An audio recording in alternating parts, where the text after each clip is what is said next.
সালামু আলাইকুম বন্ধুগণ, আমি এখন বর্তমানে দাঁড়িয়ে আছি চট্টগ্রাম হাটাজারি আদর্শ গ্রাম মধ্যম পাহাড়তলি থেকে পশ্চিমে আসলে যে পাহাড় আছে, পাহাড়ের পাজুরে আমি এখানে দাঁড়িয়ে আছি। কারণ আমার ওইদিকে কোনো আর গ্রাম নাই, ওইদিকে সম্পূর্ণ পাহাড় আর পাহাড়, সম্পূর্ণ পাহাড় আর পাহাড়, পাহাড়ময় পাহাড়, গভীর জঙ্গলে ঘেরা।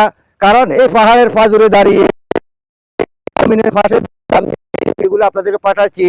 আমার পাশে যে দেখতেছেন যে ঘরগুলা, এই ঘরগুলা হলো আপনার সরকারের আশ্রয়ন প্রকল্প। এখানে বাস্তুহারা যারা আছে তাদের জন্য এই ঘরগুলো দেওয়া হয়েছে।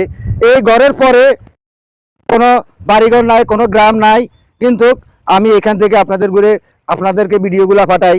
আপনারা জানেন পাহাড়ি এলাকার দৃশ্যগুলো অনেক সুন্দর। এখানে যে এই জমিনগুলো দেখতেছেন চাষের জমিন, কিন্তু এখন পানি আসছে, পানি হওয়াতে কৃষকের মনে আনন্দ, তাদের আনন্দের সীমা নাই। কারণ তারা চাষাবাদ করতে পারবে। যখন শুকনা মৌসুম আসে এই জমিনগুলো কিন্তু মরুভূমিতে পরিণত হয়, কিন্তু তারা শত শত কানি জমিন খালি পড়ে থাকে, কিন্তু চাষাবাদ করতে পারে না। তাই আমরা এইখানে আমি সবসময় এখানে এসে ভিডিওগুলো তৈরি করি, কারণ এখানে পাহাড়ের মনোরম দৃশ্যগুলা দেখা যায়। আর বন্ধুগণ, আপনারা যদি ঘরের সাইড দেওয়ালের ভিতরে আপনারা বন্দী হয়ে আছেন, আপনারা সব সময় খোলা আকাশের নিচে আসবেন, পাহাড়ি এলাকার মনোরম দৃশ্যগুলো দেখবেন, মনটাকে সান্ত্বনা করে নেবেন।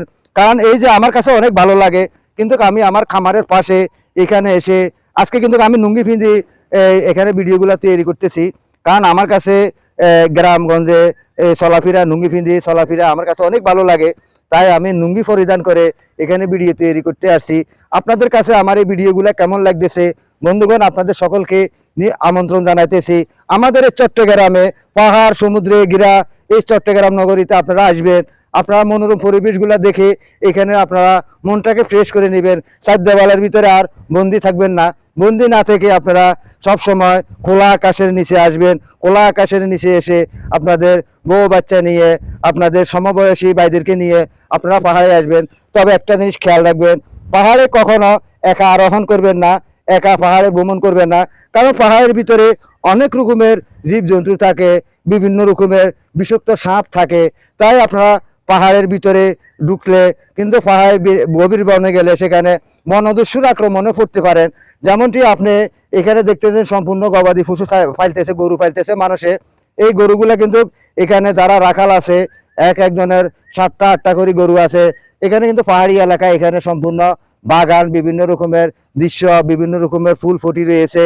তাই আমি সবসময় আপনাদেরকে এই পাহাড়ের দৃশ্যগুলা, মনোরম দৃশ্যগুলা পাঠাই। আপনাদের কাছে কেমন লাগে অবশ্যই আপনারা কমেন্ট করে জানাবেন। সকলকে